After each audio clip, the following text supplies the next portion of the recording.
I'm Lindsey Smith, welcoming you to Raise the Line with Osmosis from Elsevier, an ongoing exploration about how to improve health and healthcare. According to the American Medical Association, one of the top concerns physicians have about the use of artificial intelligence is that it will harm the patient-provider relationship. But today's guest believes there's more to the story, and that physicians should play a central role in shaping how AI is designed and implemented in healthcare. Dr. Ashwin Vasan brings more than 2 decades of experience as a physician, epidemiologist, and health policy leader across public, nonprofit, multilateral, and academic sectors in the U.S. and globally. As the 44th New York City Health Commissioner, he led public health strategy for more than 8 million New Yorkers, navigating multiple COVID-19 variants, the monkeypox outbreak, and a deepening mental health crisis. Under his leadership, New York City became a national model for responsible health innovation, launching first-of-its-kind programs, including New York City Teen Space and other technology-driven initiatives focused on chronic disease prevention, maternal health outcomes, and modernizing crisis response systems. During his time, the city also saw life expectancy rebound to its highest level ever, achieving the initial goal of the Healthy New York City Prevention and Health Agenda passed into law. This progress was driven in part by a historic 28% decline in overdose deaths, alongside reductions in cancer mortality, suicide, violence, and heart disease, setting the city on a course toward healthier, longer lives. He currently teaches at Yale as a senior fellow in health policy and global affairs, serves on the boards of the Child Mind Institute, One Mind, the Mental Health Coalition, Inseparable, the Milken Institute, and serves as an operating partner at Commonweal Ventures, where he works to bridge the gap between government and technology to better serve communities. I'm looking forward to exploring his perspective that AI could allow physicians to focus on the human side of care if it is governed thoughtfully and implemented strategically. Thank you so much for joining us today. It's great to be here. So to kick things off, and before we get into AI, I'd love to hear a little bit more about your personal journey and what sparked your interest in medicine. I had a really strong family influence. My hero, I think it was recently International Women's Day. My hero in medicine is very much my mother. She was a physician and neonatologist, took care of premature babies, and some of my earliest memories are tagging along with her around the hospital. And I just saw so deeply the kind of reverence with which she was held, but also the really strong commitment to service and to impact that she had.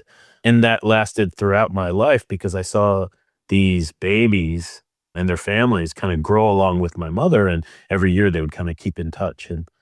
And so that really was inspiration that she was making an impact today, but also that would last the lifetimes of these families. My father was an engineer and in many ways fostered kind of a broader systems thinking that I can trace also back to why I'm interested in things like policy and larger scale problem solving. So it's really that combination of the bedside kind of service, patient-oriented culture that my mother showed me, and then this broader systems view that my father constantly exposed me to. So I feel very lucky to have had those role models in my life. That's awesome. And as you mentioned, your connection to medicine started early, following your mother's path.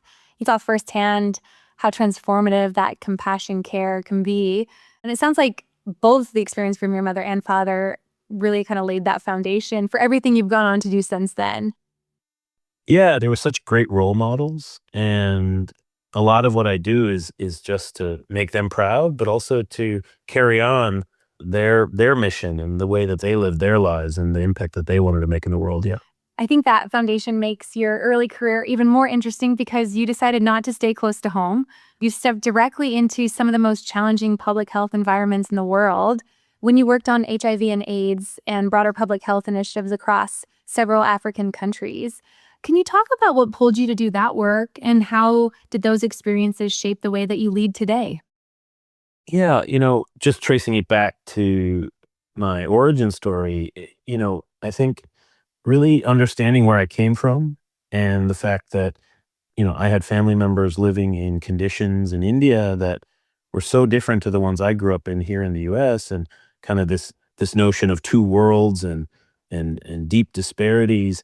It also shaped my focus on kind of working back against those disparities and also focusing on kind of prevention and some of those broader systems that impact health. And I was really taken by economics and public health early in my career, and at the time we were really facing this huge challenge of HIV, the last real pandemic that we faced. When I started studying public health at Harvard in the early 2000s, the global health field was gaining massive momentum with the launch of things like the 3 by 5 initiative, which I would go on to work in at the UN and at the WHO, the launch of the Global Fund to fight AIDS, TB, and malaria, and the growing global commitments for things like the Millennium Development Goals. It felt like a real moment of inspiration and collective energy and action. And it felt like the world was coming together to tackle big health challenges. And I remember being both a student and then early in my career, feeling like, wow, I want to be a part of something much bigger than myself. And I want to marry that with my interests in health, in society, in science, in policy. And so there was no more important issue than HIV at the time. And last thing I'll say is just knowing that I wanted to go directly to where the problem was. And at the time, the problem was, how do we get these life-saving AIDS drugs from the global north into the global south, where the vast majority of cases were? And so that meant not only working at places like the UN and the WHO, but also going into countries like Uganda, Rwanda, Lesotho, Haiti, places that were facing this disproportionate burden, India, and where we felt like we could make a difference with this global momentum and collective priority that was really built in global health. I can imagine those years had a profound impact on you. And something you mentioned just a minute ago was you were running towards the problem and trying to kind of solve that problem. And so we're going to talk about another pandemic that you had a very important role in. So you stepped into leading New York City's health department during and after COVID. Looking back, what are a few lessons that stayed with you from that experience? Yeah, it was a really challenging time for all of us. I remember not only those early days, but, the listeners will recall that New York City was very much the epicenter of the COVID pandemic in the United States, and one of the epicenters in the world. And so we faced, particularly early on in 2020, before I became health commissioner, we faced enormous tragedy and enormous loss and enormous trauma. And I was both running a nonprofit at the time as well as a clinician. I remember just a lot of fear and a lot of pain during that time. And then in the following months and years, as I took over the health department and as health commissioner, I think I learned one major takeaway, which was that trust, of course, is essential, how essential public trust is to public health. And you can have the best science, you can have the best tools, the best interventions, the best policies. But if communities don't trust you, don't trust the institutions that you represent, government in my case, it's much harder to protect health at any sort of scale, particularly against an emergency. Ultimately, public health is the marriage of science and society, and it doesn't matter how good the science is if you don't have the trust and the skills to bring society along with you. I think it also reinforced that we did some remarkable things with the vaccination effort, with scaling up testing and treatment. We were the first city to do mobile treatment, where we would deliver treatment into your home if you couldn't make it out. But it also reinforced that public health is so interconnected with social conditions, things like economic stability and housing and healthcare access and affordability and mental health, that COVID really exposed these longstanding disparities. And it reminded us that, I think, improving health at a population level demands that we fight those systemic factors as much as any vaccine or any pill, and that we must come together to do those things, that our not only are our fates intertwined, that your health is linked to my health, but that the solutions are often grounded in the things that we can do together as much as any individual steps we take. And I think lastly, I learned both that public health infrastructure is something that needs tending and needs investment, and that we weren't as a nation or even as a world quite resilient enough in our public health infrastructure, and that whether it's data systems or community health workers and partnerships, that it requires ongoing investment and upkeep, whether we're responding to a crisis or managing ongoing health challenges. And part of what we need to do is not only invest in what works, but also embrace innovation and move innovation faster, whether that's embracing technology use in strategic ways or modernizing our system and our workforce. We really do need public institutions in particular to evolve and to grow and to keep a pace with how society's changing and innovating all around us. And I think the pandemic exposed that we still have some work to do to make that true. Sure. And I remember this was a very turbulent time. I actually had a personal story to share is that I remember sitting in the hospital after having my son on March 2nd, 2020, watching the news from the hospital bed about New York City, the epicenter, when everything was just starting to unfold. And we didn't know a lot at that point. And it was a very surreal moment for me personally. So surreal. I ran a nonprofit called Fountain House at the time, and we had to shut down all of our congregate programs. We actually did so about a week before the city did, which actually turned out to be quite life-saving for these really vulnerable people with dealing with mental health conditions and homelessness and a whole lot of social instability. But then I also was, called back to do clinical work and to both in person and telehealth. And I just remember how afraid everyone was. And I myself and my own family was deeply afraid. And yet so many of us swallowed that fear and metabolized that fear. And this went on and pushed, especially first responders, especially essential workers, especially doctors, my colleagues and nurses, and everyone managing the health response. That really has an impact over time if you don't deal with it. And one of the things that makes me a little sad about the aftermath of the pandemic is that collectively as a society, it doesn't seem like we want to deal with that. It doesn't seem like we want to talk about it. It seems like we just want to pretend it never happened. And I don't think you move on as a people unless you reckon with the past and kind of reconcile it inside yourself, let alone with each other. We all did the best we could, but we're not going to get past it or move through it unless we talk about it. So I'm glad thank you for sharing your story. It's so many stories like that I've heard of, just moments of joy juxtaposed with moments of pain and moments of real tragedy and loss juxtaposed with moments of real personal fear and insecurity. So yeah, we all went through a lot, especially in New York City, and I'm glad we're out of it now, certainly. Absolutely. And there are so many healthcare heroes that shine during that time. That's right. And we've heard a lot from other guests as well about some of the mental health challenges that came along with that time. And hopefully we'll be able to get to that here in a little bit. But I want to shift our attention to innovation. You just spoke on that, and particularly AI in medicine. When you think about the patient-provider relationship, where do you see the biggest opportunities for AI to strengthen that connection? Yeah, that's a great question because I think often we talk about technology and AI specifically with a lot of fear and a lot of worry. And rightfully so. There's a lot of change happening all around us. I'm not a technology optimist, nor am I a pessimist. I am in many ways what I would call an inevitablist.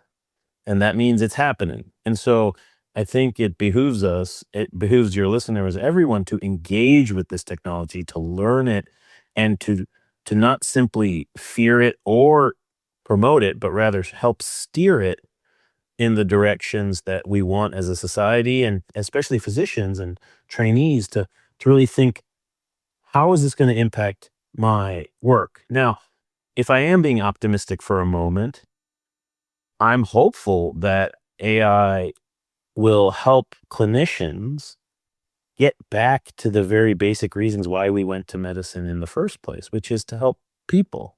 None of us, I would guess, none of your listeners went to med school or spent all those years training or went to practice in order to sit in front of a computer and fill out electronic health records and to stay on the phone with insurance companies and to fight billing and to make appointments and all of those things and referrals and all those things.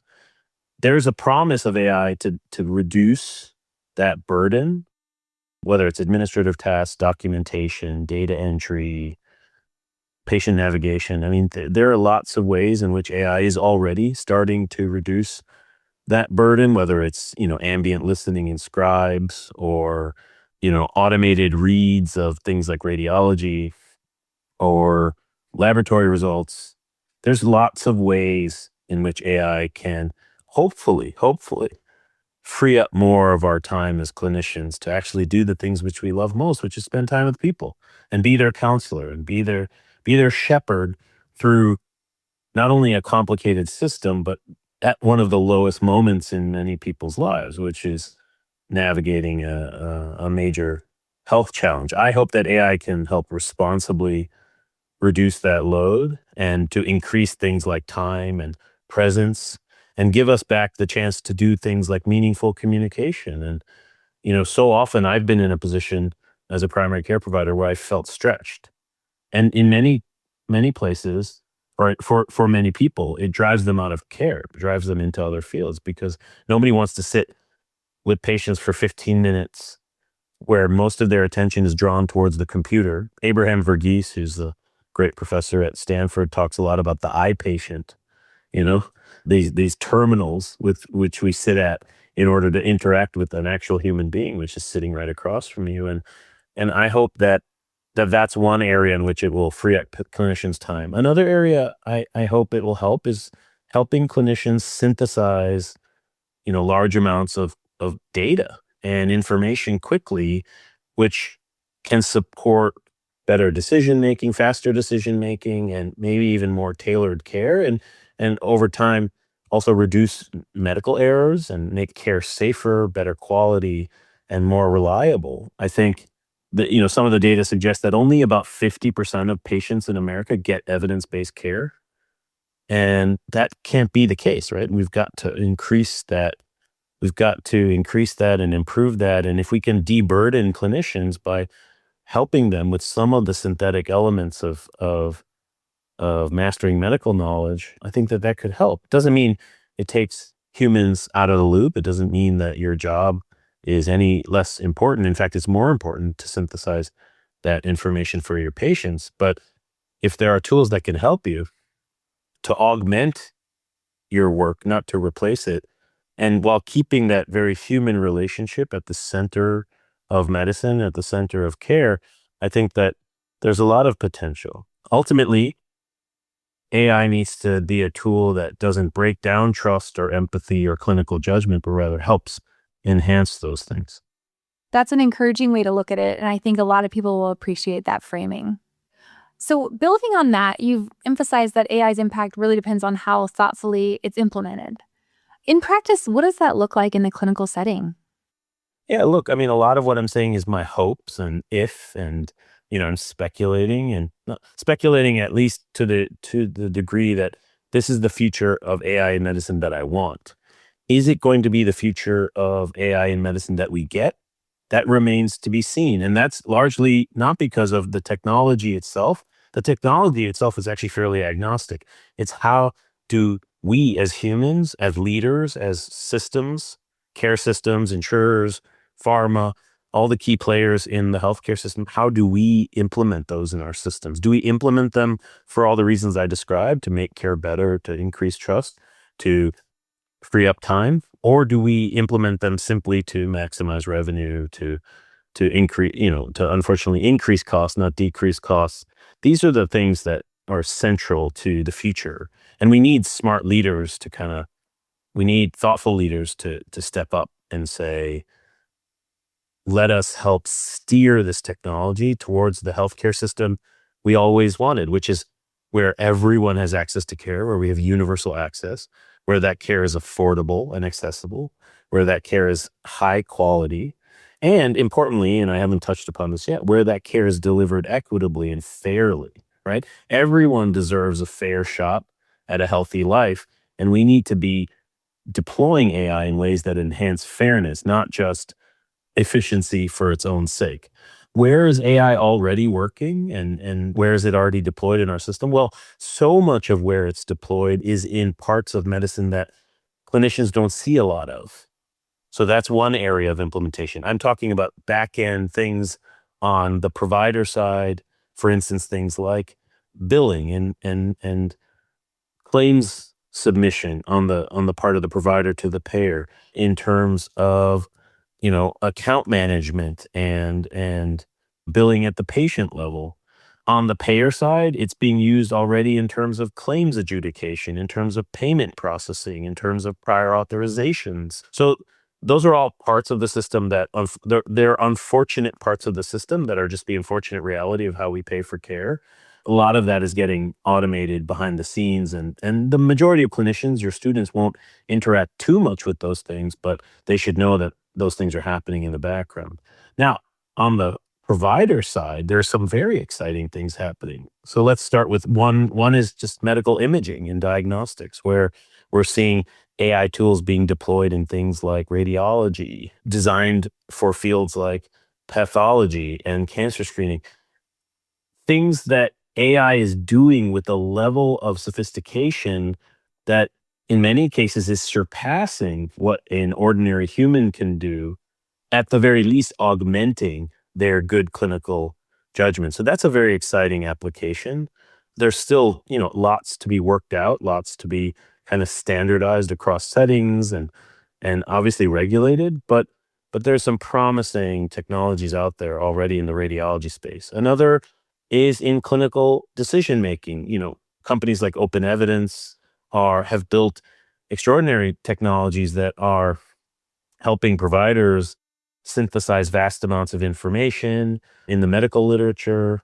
There are that are basically supporting good decision making. There are a number of companies that are working to upskill providers, like nurses in particular, to get them to practice, quote unquote, at the top of their license, and to practice particularly in settings where nurse practitioners and nurses and other non-physician clinicians, PAs, are in charge or taking a leading role in care, which they do so much of, giving them the adequate support to make sure that they're delivering care in a well-supported, safe, and evidence-based way. I think AI has enormous potential there, and we're already seeing some applications of that. There's clearly clinical tools like I mentioned ambient listening. There's some very big companies that have deployed ambient scribes into healthcare settings, which again is one of those things where you really hope it will be used to free up clinicians' time so that they can look a patient in the eye and really spend time with them, and that salient things in their discussion can still be captured. And of course, in addition to the administrative efficiency side, we're starting to see AI tools being built for public health and population health, where AI can be used to synthesize, analyze, forecast large amounts of data to predict trends, predict outbreaks, and to help us better target prevention efforts. So, each of those different domains is further or less far along, but I think we're going to see development across all of those domains and a major transformation in the way that we delivered care. I didn't even begin to talk about how AI is being used at a patient level, like meaning consumer facing or patient facing tools. There's so many examples where medical advice is being delivered straight into the hands of ordinary people. And that's both powerful and exciting, potentially dangerous. And so all things that we need to be kind of wrestling with and understanding fully, especially the newest generation of doctors coming into the field, many of whom are digital natives, right? Who grew up with a smartphone, who grew up on the internet. I didn't get the internet until I was in my teens, right? And so I'm not a digital native per se. So I think it is digital natives, in fact, who coming into medicine who will really be driving this. That's really great context. And AI is definitely advancing at a rapid pace. Everyone is trying their best, I think, to stay informed and ready. But as AI becomes more integrated into healthcare, There's also the question of cost that comes up with it. Some people worry that new technologies can drive healthcare costs up. And from your perspective, what should clinicians and really all of us be thinking about when it comes to AI and the cost of care? This is such an important question, right? Especially at a moment where, as a society, where the question of affordability is central to politics, to the public conversation, to what's on people's minds every day. When I was health commissioner, we wiped out $2 billion of medical debt in the city with a stroke of a pen, just by purchasing, secondary debt. But why does that debt exist in the first place? Because costs in American healthcare are out of control. We spend close to $5 trillion every year on American health. Only 3% of that really goes towards public health and prevention. The rest goes to our healthcare system. And that is just growing and growing and growing. And so, yes, I think this is an attended to part of the conversation is how can we use AI tools to fundamentally make care more affordable at a person level and then at that societal level to bend the cost curve. There's so many ways in which that could be the case. Some examples are just the role of insurance companies and how large and pervasive they need to be. And the fact is that ambulatory care and primary care and general medicine is changing, and to the point where it may not be that office visits are the place where you need to go every time you need to see a doctor, that you can interface with them using technology, that you can get a lot of preventive care through technology that should ultimately reduce costs, whether it is in speeding up the time that it takes to get evidence-based care from the research lab into the clinical setting. On average, there's some estimates that say it takes about 17 years until research gets from the bench to the bedside. That's just far too long. We need to speed up that pipeline. There are obviously ways in which we can, and I talked a lot about the administrative efficiencies. So about a third of that $5 trillion that we spend in America on healthcare is healthcare administration. And healthcare administration is in fact the fastest growing segment of healthcare over the last 2 decades. Why does that need to be the case? Why do we need so much administration?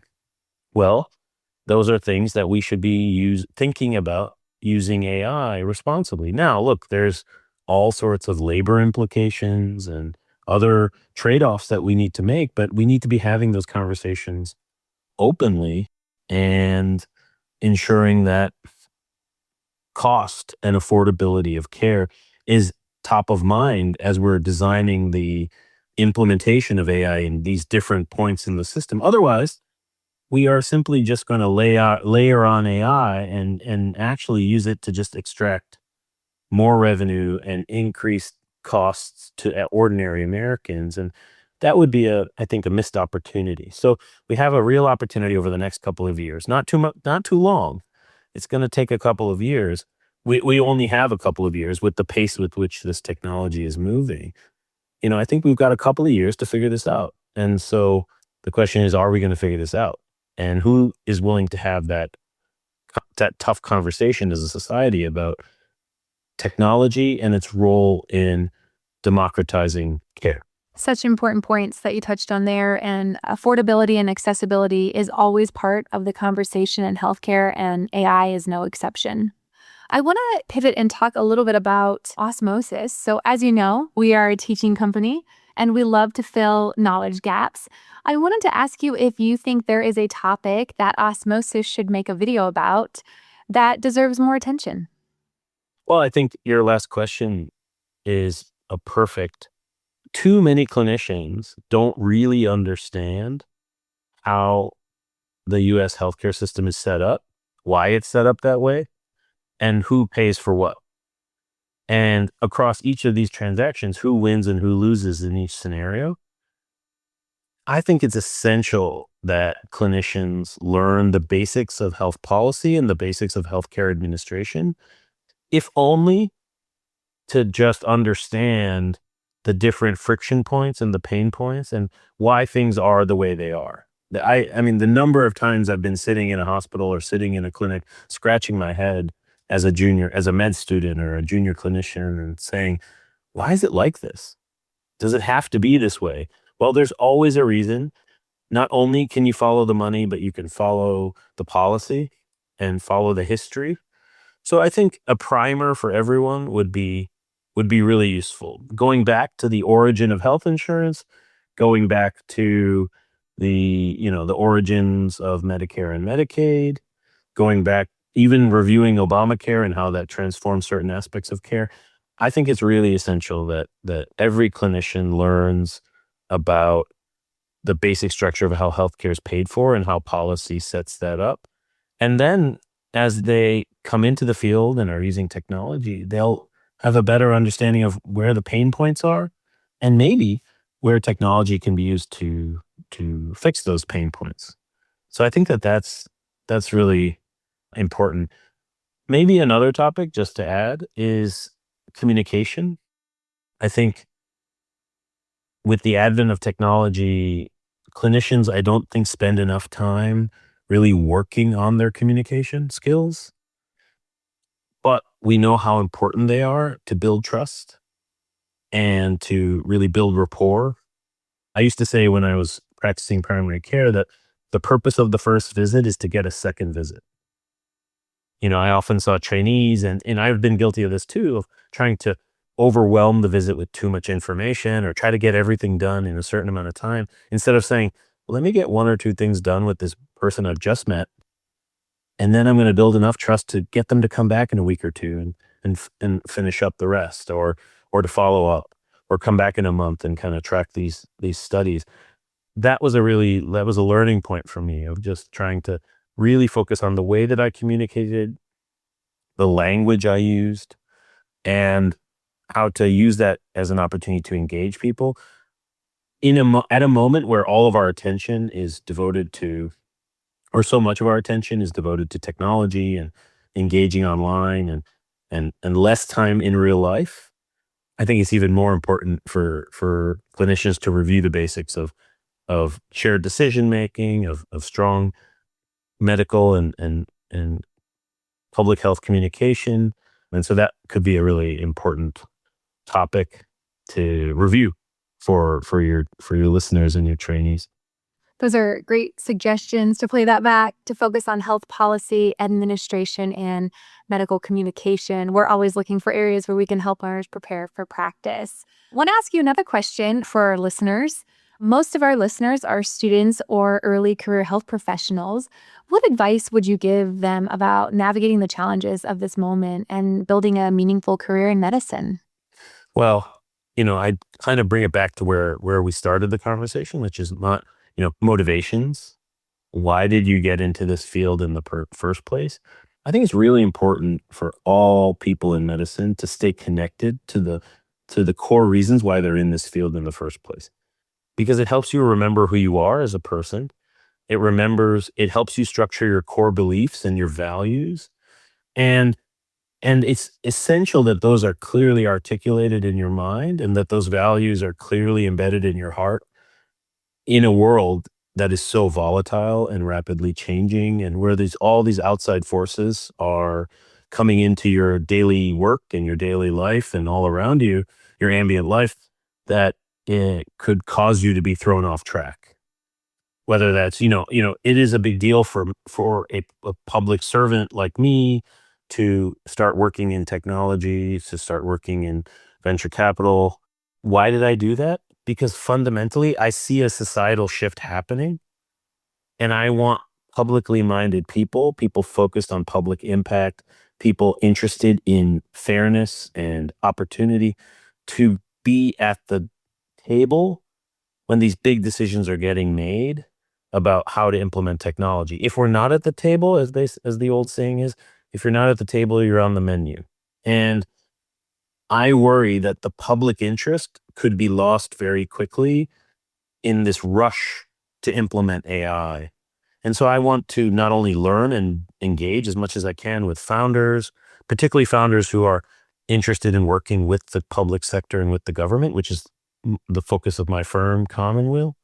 But also to say, how can we steer this towards the public good? Right now, it's almost as if the conversation around AI is focused on either you're an accelerationist or a safety first. You're either gas or brakes.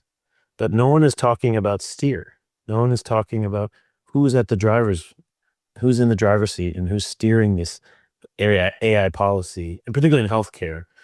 I think in order to do that, in order to be clear about why you're engaged at this moment of change, whether you're engaged in technology or engaged in some other aspect of medicine, you have to get back to the core of why you're here in the first place, to help people and to remember, whether you're working in technology or public health or policy, that there are human beings at the end of every number, at the end of every epidemic curve, at the end of every, slide deck that you're talking about patient outcomes. They're human beings, and these are human beings that are at their most difficult hour when they're facing health crisis. So I try to keep that in mind, whether I'm working at the highest levels in government and locally, nationally, internationally, or whether I'm at the bedside. At the end of the day, it's about people, it's about relationships. Absolutely. And I know our audience will appreciate hearing that from someone who's walked such a wide-ranging path in healthcare. Before we wrap up today, is there anything we didn't cover that maybe we should have? Oh, I mean, we could have kept talking for a long time. I just think that we're at a moment in AI and medicine where the system is changing, and the instinct, I think, for a lot of well-meaning people is to focus on all of the parts of the system that we don't like. And there are many in American healthcare that we don't like, and to try to fix those using technology. I think that's just one set of applications.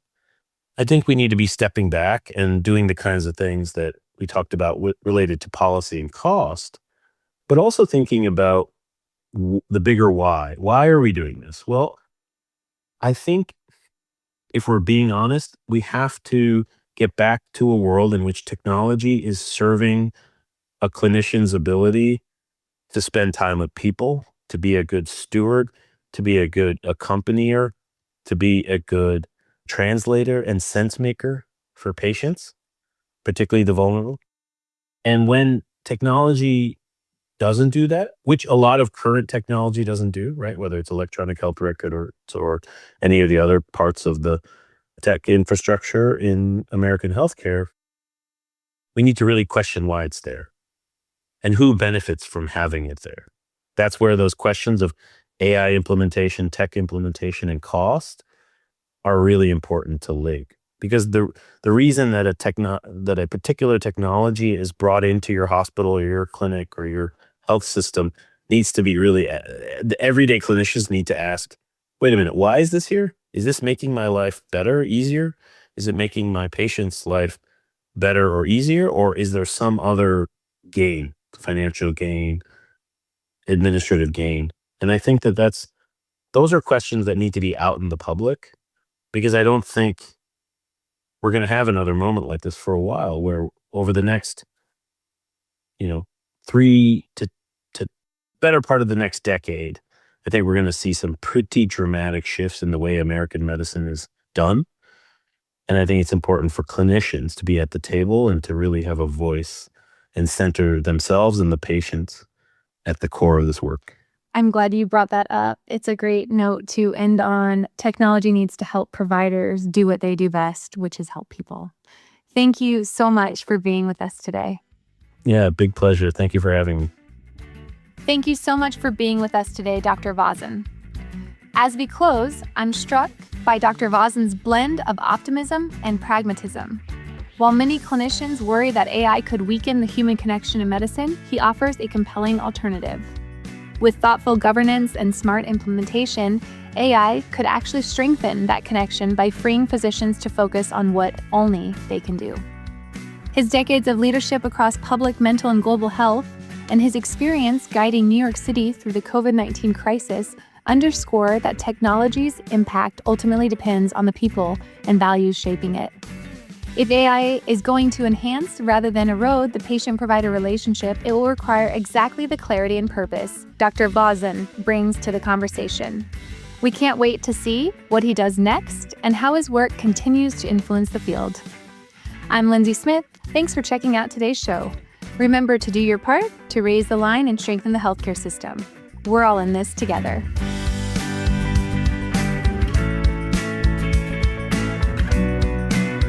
If you like this podcast, please share it on your social channels. You can also subscribe to the series and check out all of our episodes at osmosis.org/raisetheline podcast.